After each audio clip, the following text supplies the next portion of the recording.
I think we are live. Hello, everybody. Hello, LinkedIn. Hello, YouTube. Welcome to another sort of coffee and chat, LinkedIn Live, YouTube Live, whatever you want to call them.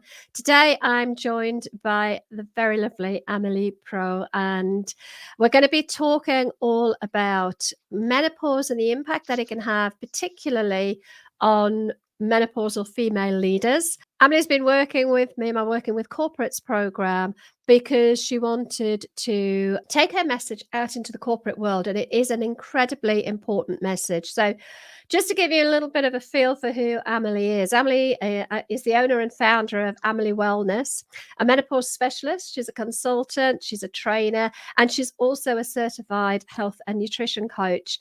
And she helps professional women in particular to feel more like themselves again, often even better than they were before. And Amelie really does help them to kind of take control of their health and well-being during their perimenopause and transitioning through the menopause and beyond. Amelie, welcome to this live. I've loved watching your work grow and the way that you've taken your message out into the corporate world. You've moved from working predominantly one-to-one with individuals and taking it into the corporate market. Tell me a little bit about why you wanted to do that and the support that you give to corporate clients. So thank you very much, Bev. So as you said, my work with Amelie Wellness has been at the start really focusing on the female leaders as on the coaching side and helping them to stay on the top of their game. But having spent over 18, 20 years working in the corporate world in international organization, corporate is really at really in my heart. And when I saw the impact that those female leaders was having on their work and on their career, it made really a shift, for me to support, the workplace.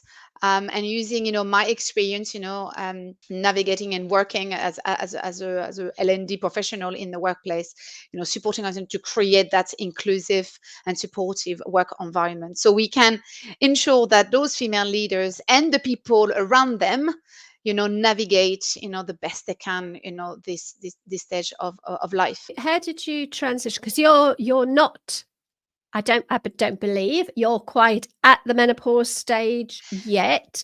Where did your interest in menopause in particular come from, as well as your own corporate background? So is an interesting one on term of, the where am I on menopause. And as you said, I'm not yet in menopausal, but I'm starting my journey on perimenopause. And it's interesting that we associate very quickly perimenopause with hot flashes, and my journey is starting more on the psychological symptoms and the brain fog. So that's why sometimes we have to be mindful on how we associate menopause with, because we can have a lot of assumptions of someone is or not on menopause. But how my journey started, not really for myself, but as a focus for work, it started with one person, and it started with one client. And she came to me. She was a professional, female leader, and very on top of her career. And she reached out to me to help her with some health and well-being issues she was struggling with. Because, as you said, I'm a certified health and nutrition coach. And as we were talking and understanding what was going on for her, and let's put her name for her, like Karen, just to get a little bit of a confidentiality about her. She was really on top of her game at that point, but she started feeling that something was changing for herself.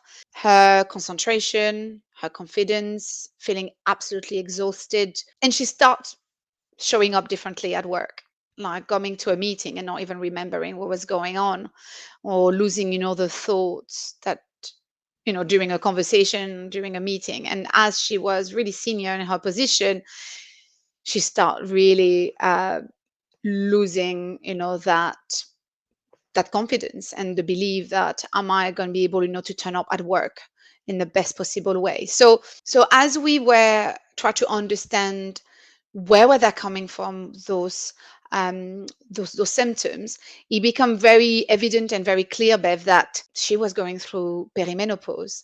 So that was a good news. And why is because finally she could pin down, she could say, she could put a words of how she has been feeling, for the last few months. And like over 25 million of other women going through menopause in the world. And from there, I was very curious one to understand, about it, even if I knew about the topic due to my studies, but it was not my specialty like it is today. And I literally went on as many courses or webinar, talking to also professionals and talking as well, to other female leaders who were navigating that phase. And I realized how much the impact it was, one in their personal life with their family, the partners, but that was just the tip of the iceberg.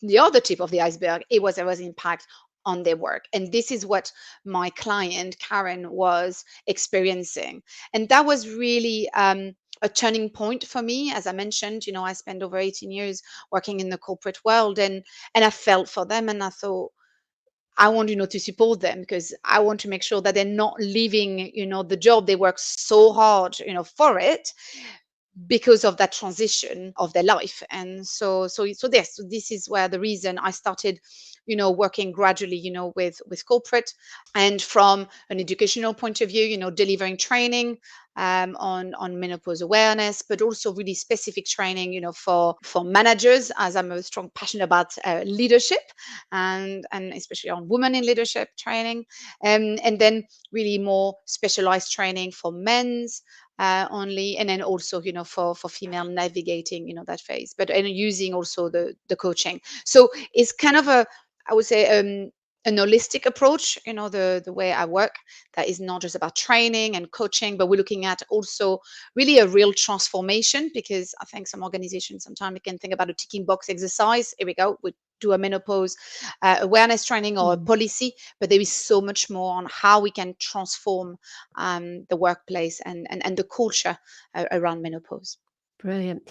Now, I know you, as you say, you offer solutions around all kind of training areas, training managers, etc. But I know your passion is around supporting female leaders. Now, obviously, menopause impacts women at all levels throughout an organisation. Absolutely. But of course, if the more senior leadership are on board with this and are willing and able to, I guess, show a little bit of vulnerability and own their own menopause, that Mm, filter as it goes through that sort of cascade down through the ranks, if you like, yeah.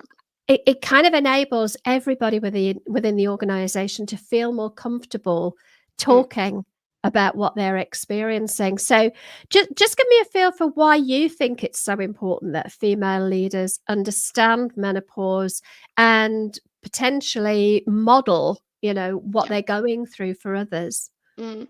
So I think why is important is there is a sense of for them to understand what's going on. Because the one thing that, the common thread, talking with my client, there is this element of I don't know what's going on. So we need to start by educating ourselves, and going back, to our knowledge and understanding what's happening in our different stage of our life. And because those menopause symptoms, not for every woman, I think we need to be very, very, very clear here that not every individual will have the same journey and the same severity of symptoms. But those symptoms, some of those symptoms can have a real impact, physical impact and psychological impact, which then can have impact on the concentration, on the productivity, on the performance. So by them understanding what is menopause, what are the symptoms that they might experiencing, they can prepare themselves. And so they can feel much more in control of that journey instead of arriving a little bit feeling powerless. It's not they are powerless, but feeling powerless. So is getting one the knowledge and also the preparation, because we talk a lot about menopause when female are in menopause, but I think me as an individual, I'm preparing myself. I'm curious to understand how can I not arrive at war with my body. And I think there is a lot we can do on prevention. And this is goes for everything about health and well-being.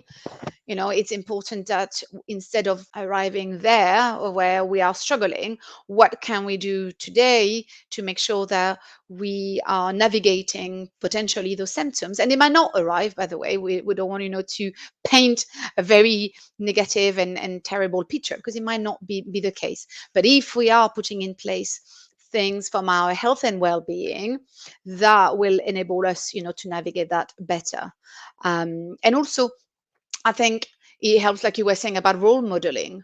And there is definitely an element that, as female leaders, we have that responsibility, I think, to prepare, the next generation of our team as well.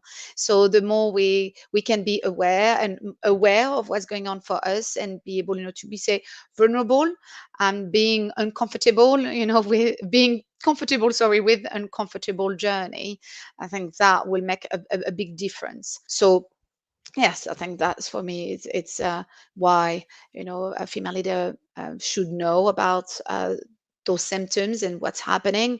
That will give them a feel of taking, of being in charge of what's going on, and prevent. Yeah, and I think, that for me was the biggest issue when my menopause symptoms really kicked Mm, in, was this sense of disorientation. It was like I didn't know what was happening. I couldn't figure out why my brain wasn't mm, doing what it always used to do. And my lack of knowledge, my lack of education around the cognitive and the psychological symptoms that are sometimes overlooked, although we are talking much more about them now. I think it is becoming much yeah. more commonplace for people to understand. But I think understanding something at a theoretical or an intellectual level is very different to understanding it from Mm. an experience, a position of actually going through this. So how can they help themselves? I mean, we're talking about female leaders, but we're really talking about women in general. What can we do to prepare? I thought at the time when I was at my peak of my symptoms, I was probably my diet was probably the best it had ever been. I was exercising. I wouldn't even say regularly. I was probably exercising excessively. But what I wasn't managing very well were things like sleep and stress. What would you suggest would be the kind of areas to focus on to ensure that when women do arrive at this sort of transition, this metamorphosis that we go through, Mm. they don't arrive underprepared, and they can kind of help themselves. I think, like one thing that you said, I was, getting good nutrition, I was exercising. But you did say my sleep was not probably great, and my stress. And I think this is the word that, or the thing that we need, to focus on, and is managing our stress. And when we think about midlife, that time of our life for women, if women is, it's probably the busiest time of our life. Um we are probably at peak of our career. We are managing, if we are mothers, we're managing our children. We are also probably a carer, our parents getting a little bit older. And we are navigating some of those challenges that can be associated, with certain part of our life. And stress is the biggest disruptor of our hormones. And this is something, for me, with the work that I've done, previously with organization. Stress management is really the start. Because I always say to my client, you can be drinking liters of green juice every day, but if your body is totally inflamed and completely overstressed, and you have this chronic fatigue, you can have all these beautiful nutrients, they're not being absorbed by your body. So this is, for me, the one thing that I work with my clients, and is about how is your stress level, how can we maybe slow down and prioritize yourself, which is a very interesting concept, prioritizing myself. And as I work with a lot of female executive, and really high performing and very dedicated to their work, and not only their work, but also their family, their children, their partner, their friends, but not really themselves. They are on the bottom of the list. So even prioritizing when we talk about self-care and it's about you, you should be focusing on yourself. It's a challenging concept to apply, but it's an important one. I often say to my client is and I'm not going to make an advert, for airline, but like Ryanair or any airline, when we are about, to take off, they are telling us something about the oxygen mask, and the oxygen mask is to be put to who first? To your partner, to your children, is not to you first. Mm. Why? Because if you don't have the oxygen mask, how are you supposed to support them, to help them if something goes wrong? So there is this really important for me focus, is about reprioritizing themselves, as the center of their health and well-being, and so they can navigate, that phase the best, they can. So this is something for me really, really important, and it doesn't need to be just, in the 40s. For the young generation, and especially, when you are in your late 20s, 30s, you all want to power through. You want, to prove yourself within an organization, and you want to go to the next level, next career move. And the stress is probably can be a really, really, really intense, and recognizing myself in this, but that then install a habit about stress, and then it's really hard then, to change the route. So that's why, really, really thinking about how stress, it can be positive and not all negative, but sometimes we need to look at, is it becoming more chronic, that, our body is on a little bit on autopilot, Yeah. and that will have a negative impact. So yeah, so for me, the reprioritizing you in the equation, Yeah. of your health and well-being. There's a theory, which I subscribe to actually, that, we've been fed a little bit of a lie as women over the last 50 years. We've been told we can have it all, Mm, and we can have it all, but we can't have it all at once. We mhm, can't have it all at once, rather.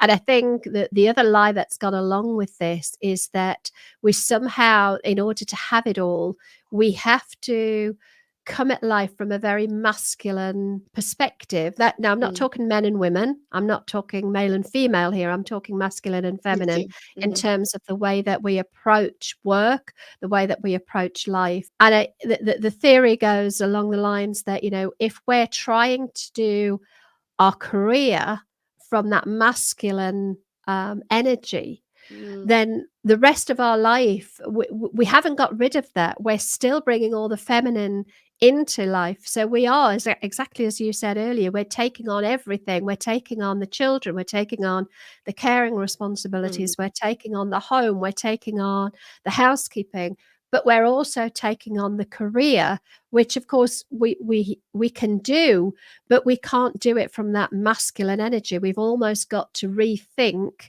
mm, how we approach our career. When we try to be superwoman, we burn out, and I think this is what we're seeing an awful lot now. It's not so much that women aren't able to thrive and survive in their career, but we're almost being the expectation is that we will do it in mm, a very masculine way, which mm, isn't serving us in the longer run.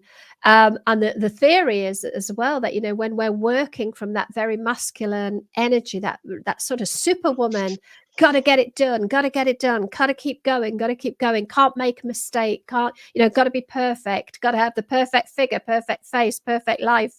It's too much. And that actually, once when we're trying to work from that energy, we're running on testosterone. And of course, yeah. we have an amount of testosterone, but we don't have anywhere near as much as our male colleagues. And then we burn out of testosterone. And when with Mm, testosterone no longer serves us, we use adrenaline. We become mm, mm, mm, over adrenalized, and that's where the sort of chronic stress. And then once our estrogen levels drop, it becomes even more exacerbated. Now, that's a lot to deal with, which can leave us feeling, as I did, and I think as your clients have kind of come to you talking about feeling exhausted, burnt Mm, out, mentally and physically mm, fatigued. The narrative that I'm hearing a lot around menopause, and I have to say, I'm so glad that over the last 3 or 4 years, we're hearing more and more conversations about mm, menopause and what we can do about it.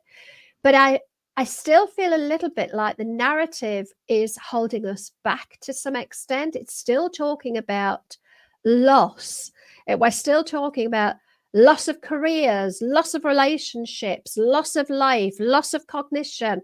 It's a very negative narrative. Now, I've come out the other side of this now, having built a business through the thick of it. I've come out the other side and I feel bloody brilliant. If mm, I'm honest, I don't always feel brilliant. Don't get me wrong. I still have days when I feel exhausted and, mhm, but I've learned now actually to step away from that masculine bang, bang, bang, got to get it done and take the time I need. I've just come back off a lovely 5-day cruise, which was my opportunity to recharge.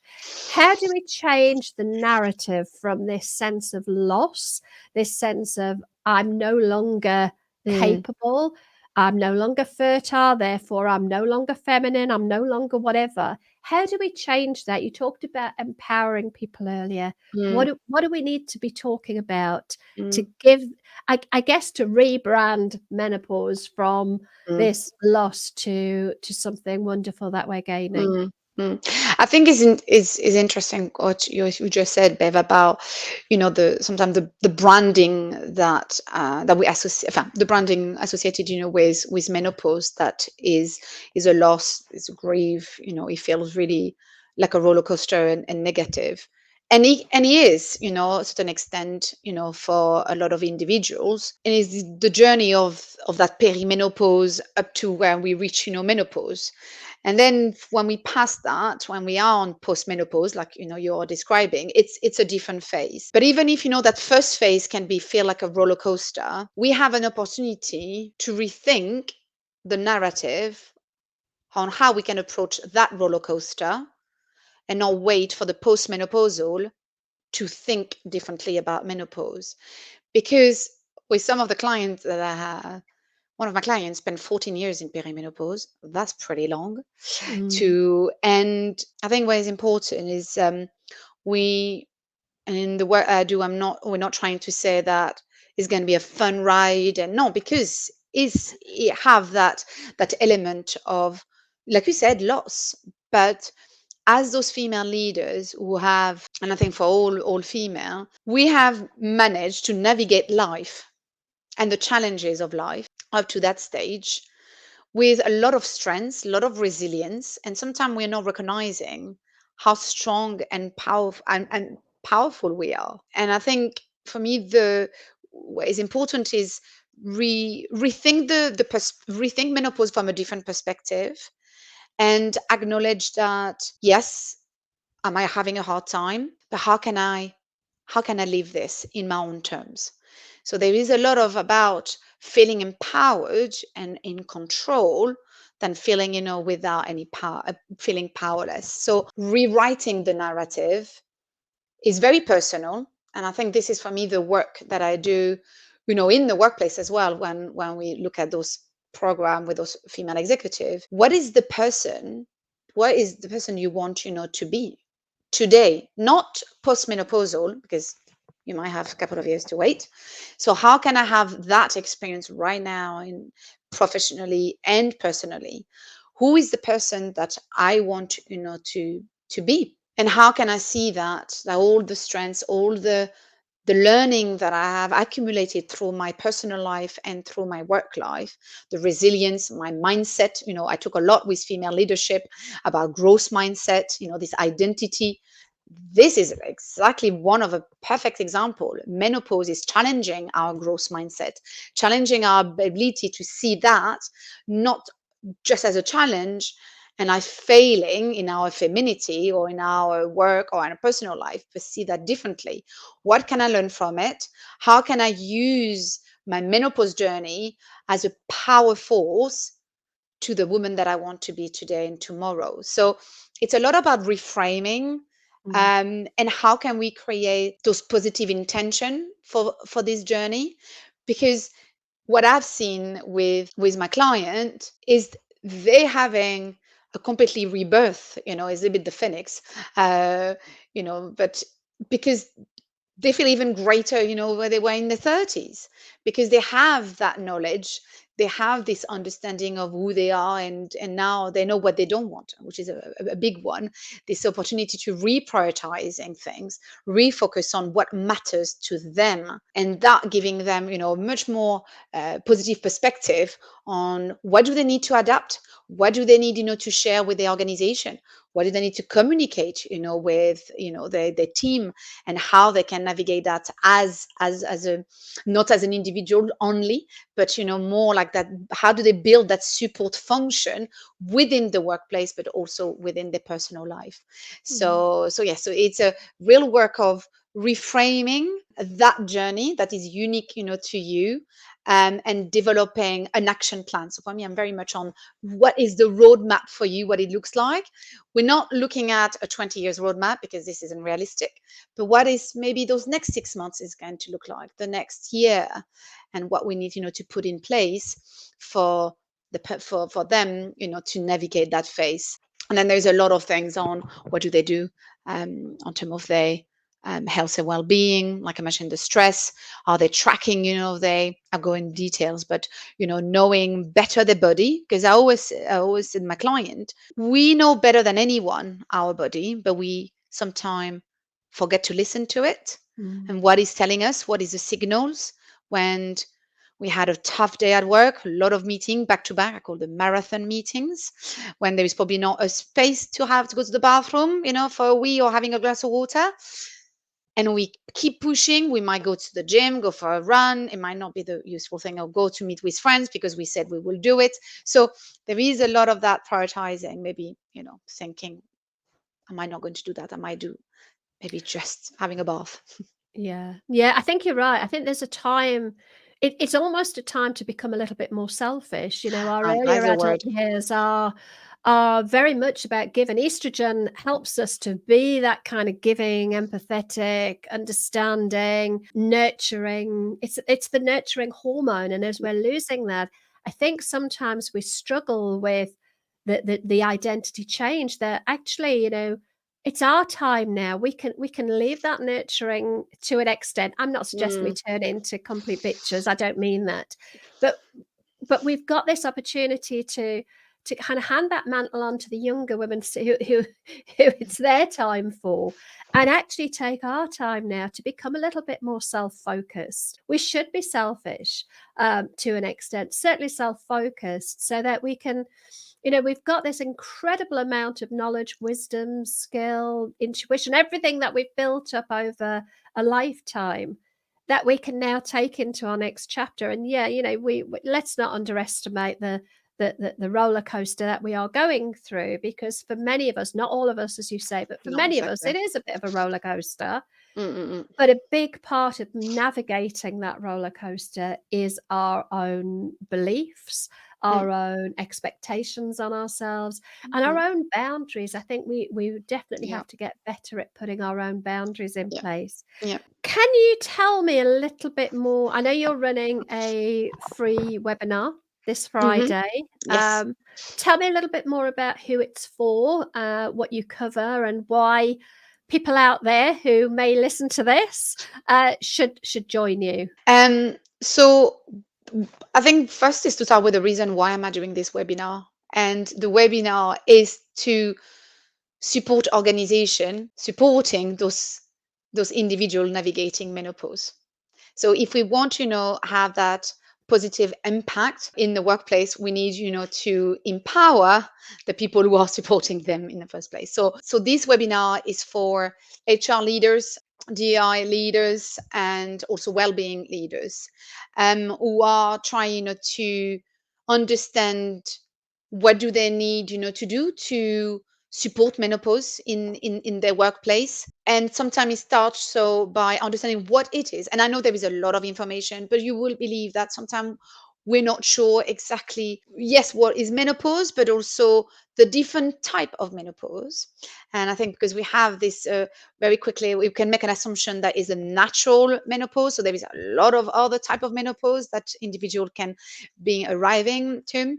And then is an opportunity as well to share, how can we develop, this positive and inclusive culture for menopause. So then it gives some ideas, to those people leader, where to start, or if they started already, they have a policy or they have already a menopause awareness, then what's next? Because what I see a lot with organization is we start somewhere where we have the intention, positive intention. Like I said, we did a menopause awareness workshop, but how do we sustain the momentum? And especially we are in November, and October was a big focus on menopause. Everybody's talking about it. Is it in the center of the well-being calendar? And then that's it. But Mm. menopause is not just one day, it's not just 1 month, it's 365 days of the year for individuals and going through menopause, but also the colleagues. So the workshop, it's a great opportunity for them, to kickstart or to continue their journey, and see what else can they do. That's why, I'm doing this webinar. And also hearing what I found very useful, Bev, is hearing where they are now, what they've done that has been working, what have not been working. So I Mm. love having their voice, as well. So then, I understand the evolution of that topic that I'm very passionate about within the workplace, because we've seen for the last, 4 or 5 years, so many things moving, and it's great. And I think we can learn from best practices. And I think this is the other work that I do with organization, by them talking to each other. So we are not sometimes trying to reinvent the wheel, but what is Yeah. working, what is not working. Brilliant. So that's on this Friday, the Friday, 17th. Friday at 11 a.m. So is just before lunchtime, and is an hour, Brilliant. and is live, and is free. And this is my way, to give back, to the organization and to this people leader. Brilliant. Well, if you give me a link to the registration page, I'll drop that in the comments both on YouTube and on LinkedIn. So if anybody wants to go and join that, I know the work that Amelie does, I know it'll be value packed. I think sometimes with organizations, they know they need to do something, but they don't know where to start Yeah, or yeah. how to approach this. So Amelie's webinar will be a great stepping stone into what next. And because, as you say, you have different organizations coming in, and they'll all be at a different stage in their Mhm. organizational menopause journey. It's sharing that best practice, sharing what worked, what didn't work, the impact that it's had. Such Yeah. a lot of value in that hour. So if you are in the HR world, L&D world, the well-being world, the corporate world, do head along and register for Amelie's workshop, because I know that you will get a lot out of it. Amelie, it's been brilliant watching your journey evolve. Thank you.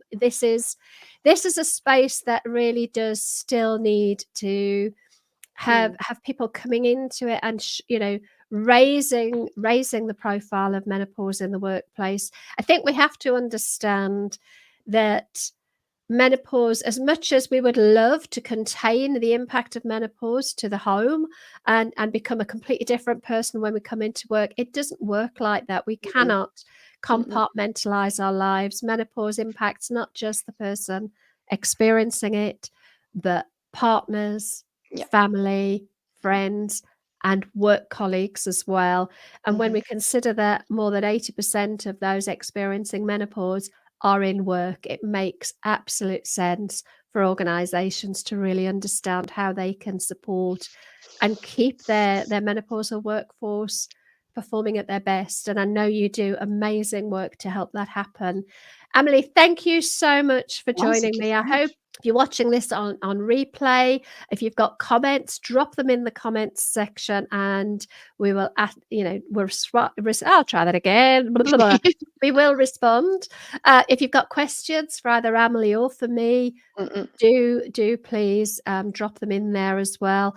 And if working with corporate organizations is something that you're interested in, if you're a wellness practitioner in any discipline, and you're wanting to do, exactly what Amelie is doing now and getting your message in front of a corporate audience, drop me a DM. The doors are closing this Friday on my Working with Corporates program, which is designed to give you a strategy to help you navigate the sometimes confusing world of how do you get in front of corporate clients. Give me a shout. I'm more than happy to chat through that. I remember, Amelie, you once said it was like having me sat on your shoulder, reminding you what to do, which was lovely. I'm probably not very comfortable for you, but brilliant. Amelie, thank you so Thank you much. so Is there much. Thank you anything so much. last comment you want to add before we close? No, I think, I just want, to support those individuals, to not think that is, like we said, is the end of their career and the end of their life, but a great new chapter, and they have the power, to decide how do they want, that chapter to start.